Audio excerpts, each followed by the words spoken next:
Le programme de cette émission Multisport, il est copieux, il est garni avec plein d'images à vous proposer que nous sommes allés collecter sur tous les terrains de France.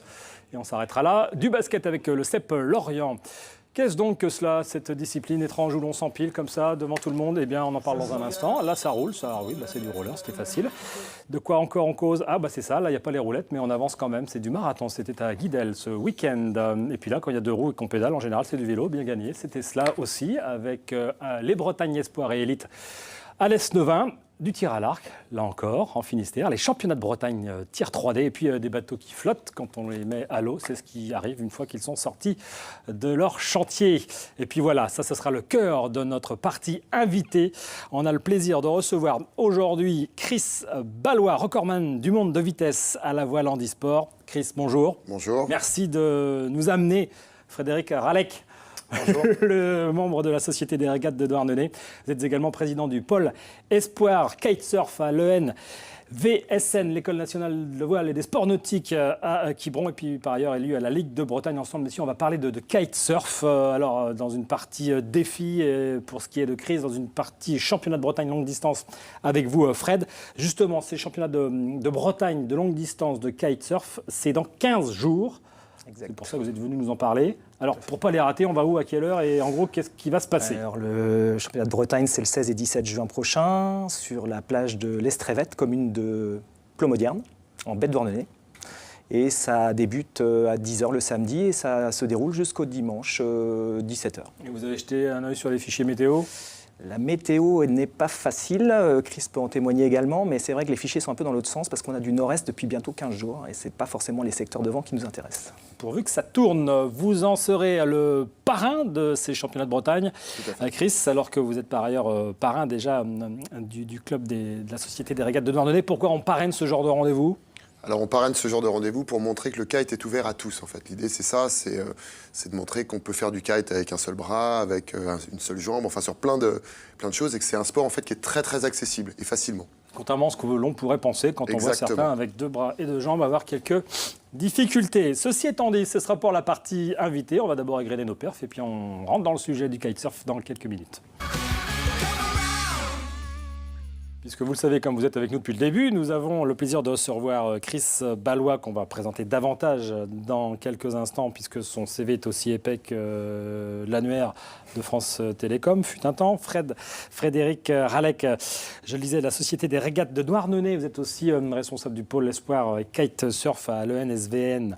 Ouais, c'est bon, là, ouais, à Quiberon, et puis également membre de la Ligue de Bretagne. Vous avez une mission là-bas. Kite. Et vous aussi d'ailleurs. Hein, oui, je suis responsable du pôle Kite pour tous au sein de la Fédération française de voile. Alors le kitesurf, c'est ce qui nous intéresse aujourd'hui. On a mis quelques planches ici. Alors il y en a avec ou sans foil. Exact. On va rentrer dans le distinguo tout à l'heure. Mais d'abord revenir donc sur ces championnats de Bretagne qui arrivent dans 15 jours. Vous nous avez dit où c'était tout à l'heure. Par contre, qui est-ce qu'on va retrouver au championnat de Bretagne? Combien de sociétaires, combien de licenciés la Ligue compte-t-elle dans ses rangs, sachant qu'il y a eu un changement de fédération qu'on va évoquer dans la foulée? Alors aujourd'hui, effectivement, depuis le changement de fédé, les licenciés remontent tout doucement.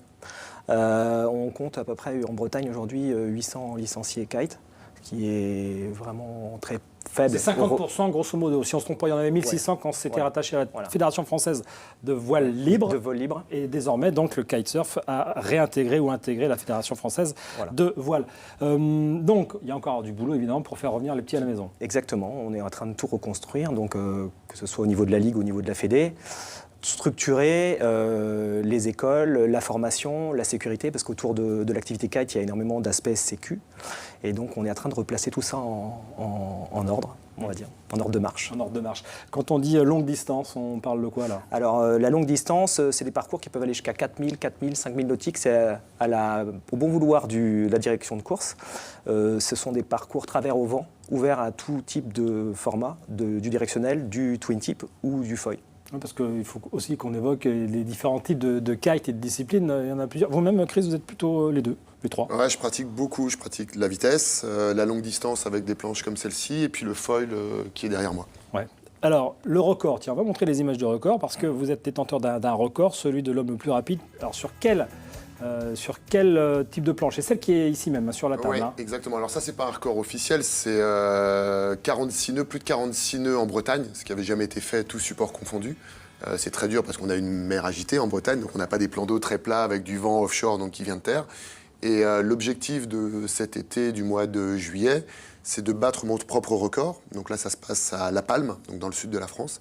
Battre mon propre record sur 500 mètres. Prendre le record sur 1 km 852, donc le 1000 nautique, et essayer d'avoir le record sur le 1000 nautique valide. Oui, parce que vous aimez bien montrer aux valides que c'est pas parce qu'on a une agnésie. Agénésie, donc l'absence d'avant-bras. Voilà, à la naissance donc, qu'on ne peut pas se mesurer à ceux qu'on appelle les valides. D'ailleurs, vous l'avez déjà fait puisque vous finissez en 2015 quatrième du championnat de France de kite foil dans une compétition avec les valides. Ouais, et la plus grosse, on va dire la plus haute perf que j'ai faite, c'est en 2016 sur les championnats du monde de vitesse, où là je fais 7e parmi les valides, donc là au monde. Donc je pense que c'est la plus haute performance en 10 valides, tout sport confondu. Le kite que vous découvrez en 98, donc ça fera 20 ans, Ouais, ça fait 20 ans. Certains découvraient la Coupe du Monde de football. Eh bien vous passiez du windsurf au kitesurf notamment. On revient au championnat de Bretagne, on a évoqué la longue distance, on a évoqué la migration d'anciens licenciés qu'il faut faire revenir à la maison. Il faut expliquer le pourquoi de cette mutation de la voile libre à la voile. C'est parce que 2024, il paraît qu'il y a un truc qui se passe. Je ne sais pas pourquoi. Alors effectivement, c'est une décision du ministère des Sports qui a confié la délégation à la Fédération française de voile, avec comme objectif d'envoyer le kite au JO. Donc 2024, tous les indicateurs sont ouverts pour avoir du kite au JO. Ouais. Alors, manifestement, on aura la confirmation au mois d'octobre. Exact. Ouais. Mais les tendances sont quand même très très bonnes. Genre à 99,9 fois. Ouais. Évidemment qu'on a le sourire, mais évidemment qu'on se dit 2024 c'est demain, donc si on va avoir des Français à la hauteur du rendez-vous, même s'ils le sont déjà. Il faut travailler, voilà, exactement. Donc c'est l'objectif des pôles espoirs, dont celui du PEVAC, pôle espoir au Quiberon, où on a 10 athlètes qui se préparent sur toutes les disciplines, que ce soit foil, twin tip ou expression, pour performer au JO. Et on a des bonnes chances d'être sur les podiums, je pense. Ouais, parce que déjà, les Bretons sont parmi les meilleurs, on peut le dire. Il y a des bons Bretons, ouais. Ils seront compétitifs et qualifiables pour 2024. C'est l'objectif. Ouais. Parce que là, ils ont quoi? Ils ont 18 ans 19 18, 19, 18 et 5, 24. Mais c'est vrai qu'en termes de plateau français, si les JO étaient aujourd'hui, on raflerait quelques médailles. Quand on regarde ces images-là, c'est quelle discipline ça alors? Ça, c'est du foil. Ça, c'est du foil. Et là, on est sur des séries en open kite, donc une à la caisson et un foil, pas de limitation sur le foil. Donc la foil, on est d'accord, pour vraiment ceux qui n'y connaissent rien, c'est ce qui permet à la planche d'émerger désormais de l'eau, donc d'éviter les frictions et donc d'aller sensiblement plus vite que le vent, au moins 3 fois. Oui, c'est ça. Ça, c'est épatant, ça. En gros, un vent à 7 nœuds, on va à 21. Ah oui. Ouais, c'est essentiellement dans les vents légers. Après, dans le vent fort, c'est différent. Ça un petit peu. Voilà, sur tous les vents légers, oui, c'est assez impressionnant. Alors sur les JO, on aura les deux disciplines. On aura du foil et du border cross. Donc ça, c'est des disciplines en twin tip. En twin tip, c'est la planche qu'on a là. Alors, c'est pas tout à fait celle-là, c'est une planche un peu similaire, mais qui permet d'aller dans le sens. Celle-ci, c'est une directionnelle. Et qui permettra aussi de faire des séries, ce qu'on appelle du border cross, l'équivalent en snowboard, où on franchit des obstacles. Donc, évidemment, le côté spectaculaire. Tout à fait. C'est ce qu'on cherche. Ouais. Par contre, il faudra du vent. Et il faut du vent. Et là, par contre, donc 2024, c'est Marseille, qui a été choisi comme ville haute des épreuves nautiques. Les centres d'entraînement seront du côté de Quiberon. Alors, on peut évoquer les pratiquants. Vous-même, tiens, vous le disiez en ouverture d'émission, Chris Ballois, sport qui s'ouvre à tous, que tous peuvent pratiquer. Vous en êtes l'illustration parfaite. On tombe sur le fondement quand on vous voit avec une seule main pour tenir. Alors, ça développe quelle puissance, ce genre d'aile, là, quand ça... Alors, ça permet de sauter à 10 ou 15 mètres de haut, donc ça peut être très puissant. Après, ça se régule. Maintenant, on a des ailes qui sont vraiment, en termes de sécu, qui sont vraiment excellentes. On n'est pas du tout au début du sport, on était en pleine puissance en permanence. Et puis après, en fonction des disciplines, on a plus ou moins de pression. C'est vrai que sur des foils, quand on vole au-dessus de l'eau, on a très peu de pression, enfin on a moins de pression en barre. Et quand on est en opposition sur l'eau, obligatoirement, la balance entre les deux est un petit peu plus forte. On vient de voir, tiens, un Breton, et je crois que c'est le champion du monde aussi qui était présent, c'est il y a 2 ans, ça c'était... Là, on est sur le championnat de France d'octobre dernier, qui a eu lieu à Morgat, où on avait un très bon plateau français. Ouais. Alors, les pratiquants qu'il faut faire revenir, et ceux qu'il faut faire venir, parce qu'ils disent « Ah, j'essayerais bien, mais ça a l'air tellement compliqué », quel est l'argumentaire qu'on va leur formuler pour leur dire « non, viens essayer ».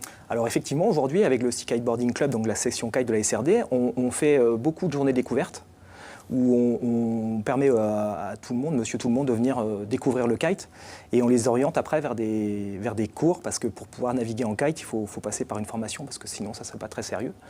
Et donc de là, petit à petit, il y a beaucoup d'adhérents qui nous ont rejoints, parce qu'ils ont découvert ce support, et alors des gens qui viennent de la planche à voile, comme Chris et moi par exemple, ou d'autres qui ne connaissent pas du tout, et qui sont tout de suite mordus. Mais moi, je suis à Concarneau, je suis à Lorient, je suis à la Trinité, je suis à Vannes, je ne vais pas aller jusqu'à Douarnenez, même si c'est très joli, hein, j'entends bien. Non, mais il y a des spots de pratique un peu partout, surtout on est bien équipé en Bretagne pour faire du kite. Il y a des spots, j'entends bien, mais est-ce qu'il y a les structures? Ça se met en place. Ça se met en place, donc là on travaille avec la fédération pour justement reconstruire tout ça côté école et côté club. Ouais. Discipline de pure sensation, on l'imagine, on le voit d'ailleurs sur ces images. Pas besoin d'être champion du monde, même si évidemment pour le devenir, alors, les sauts vous les évoquiez à l'instant, là on en voit un, pas toujours maîtrisé au début j'imagine, mais après davantage, oui, pure sensation, on vole désormais, hein, c'est ça. Alors le kite, il y a plein de disciplines, il y a aller vite, là on essaie plutôt de rester en contact avec l'eau en allant le plus vite possible. Le saut, qu'on appelle le big air, donc c'est vraiment sauter le plus haut possible, faire de la figure. Le freestyle qui est plus des manœuvres qui ressemblent à du wakeboard, donc au ras de l'eau. Et puis après, toute la partie longue distance, donc voilà, c'est faire... Alors il y a la longue distance en compétition, et puis après c'est faire des défis, aller le plus loin possible. Il est très fort, justement, Chris Ballois. Vous en sortez d'un défi et vous allez en enchaîner un autre. 2017, c'était le défi Interîles qui vous a vu partir, faire le tour des îles du Ponant pour ce qui est de la façade atlantique. C'est ça, Brest-Lorient, voilà. Les îles du Ponant du côté atlantique. Donc c'était un gros défi, c'était 470 km entre Brest et Lorient, en passant par toutes les îles. Dans une date impartie. Donc c'était du 3 au 10 juin l'année dernière. Et là, il faut faire tous les jours avec la météo qu'on a. Ça n'a pas toujours été facile, évidemment. Ça n'a pas été facile. La météo a été plutôt dans le mauvais sens par rapport à moi, mais on a réussi à boucler le dossier et c'était l'objectif. C'était de montrer qu'on était capable d'avoir... que le kite aussi était un engin qui était capable de faire de la haute mer, qui était capable de faire de la distance et en toute sécurité. Et puis... Oui, parce que vous étiez accompagné avec le dispositif de sécurité qui va voilà, bien. Là, c'était une grosse opération. Le gamin qui part demain de devoir venir avec son kite en disant « Je vais faire un tour, les gars, je vous le dis tout à l'heure ». Voilà, on est d'accord qu'il faut avoir des pratiques encadrées. C'était le 50e anniversaire de la SNSM, c'était un cadre qui était extrêmement organisé. Et c'est le plus lourd, c'est pas de naviguer, c'est l'organisation qu'il y a autour et la sécurité. Dit-il. Non, vraiment, c'est vraiment le plus dur. Alors après, cette année... parce que ça ne vous suffit pas, finalement. L'Interîles, c'est bien, mais... J'arrive toujours à trouver un petit truc. Alors cette année, je le fais différemment, c'est-à-dire que l'objectif, c'est de partir du Conquet. Oui, vous changez de côte. Voilà, oui, j'avais fait l'Atlantique, on va faire la Manche. De partir du Conquet, d'arriver jusqu'à Saint-Malo en 3 étapes. Donc le Conquet, Roscoff, Bréa, Saint-Malo. Et je le fais avec un partenaire d'entraînement à chaque fois. C'est-à-dire que les partenaires avec qui je m'entraîne au quotidien toute l'année, là, j'ai décidé de les faire participer. Arnaud Troilin, Franck Leven, Christophe Reichel. Tout à fait. Pardon, voilà, donc chacun une étape, on va dire comme ça, ce qui nous permet aussi de faire de l'image embarquée. Et là, on est sur du parcours côtier. Donc, il y a des épreuves des étapes qui sont un peu plus compliquées, comme celle du Conquet à Roscoff, puisqu'on est et sur l'Atlantique et sur la Manche. Donc, celle-là, elle est un petit peu plus difficile. Il y a évidemment une part, je vous ai coupé, vous m'en excuserez, mais il y a une part très intéressée parce que c'est votre kiff de le faire. On est d'accord. Vous le partagez là avec un partenaire, ça vous change un petit peu. Mais au-delà de ça, on sait qu'il n'y a pas que ça derrière votre démarche, Chris. Au-delà de ça, il y a le Kite pour tous. Ça, c'est sûr. Et puis, il y a l'association qui s'appelle l'ACDA, qui est l'association qui s'occupe des personnes qui ont une agénésie comme moi. Donc, c'est une absence de membres de naissance. Ça peut être un pied, un bras. Et c'est aussi de les mettre en avant pour qu'il y ait une vraie visibilité pour eux et que cette association elle puisse grandir et donc aider de plus en plus de familles, en fait. Il y a tant que j'y pense. Le week-end prochain, justement, il y en aura, parmi d'autres. Mais avec l'association Vague d'Espoir, vous êtes du côté de Guidel. Tout à fait. Pour une opération de promo. Voilà, c'est un gros rassemblement en fait autour de la glisse et du handicap. Et donc ça se passe à Guidel le week-end prochain. une petite passerelle, parce que sport et entreprise désormais ne sont jamais très loin. Vous-même, vous avez votre entreprise, vous êtes consultant en entreprise pour aider à ce qu'on appelle aujourd'hui l'inclusion, l'intégration. Ouais, l'intégration. L'idée, c'est de montrer aussi la performance des personnes en situation de handicap. Donc ça permet aux entreprises de se dire, bah oui, effectivement, une personne en situation de handicap, elle peut être performante. Et de la même manière aussi d'intégrer la personne de la meilleure manière possible, puisque les autres personnes dans l'entreprise se rendent compte qu'effectivement, elle n'est pas là que pour un quota, mais elle est là aussi parce que c'est une personne qui fait son job et qui souvent le fait mieux ou bien en tous les cas, parce qu'elle a la volonté de montrer qu'elle n'est pas là pour ça. Donc c'est ça. Et puis après, sur la partie entreprise, c'est aussi autour de l'expérience des 15 ans d'entreprise que j'ai eu, autour du sport de haut niveau, de montrer on peut faire des défis, on peut faire des records. Et là, je repars cet été, au mois de juillet, pour des records du monde. Voilà, et ma foi, le programme est vaste et chargé.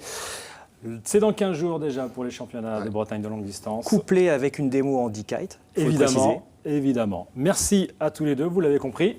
C'est fini. Merci Chris Ballois. Merci. Et puis merde pour le prochain défi. J'ai dit merde? Non, j'ai pas dit merde. Fred, merci d'être passé. Merci à vous de nous avoir suivis. Excellente fin de semaine. On se dit à lundi prochain.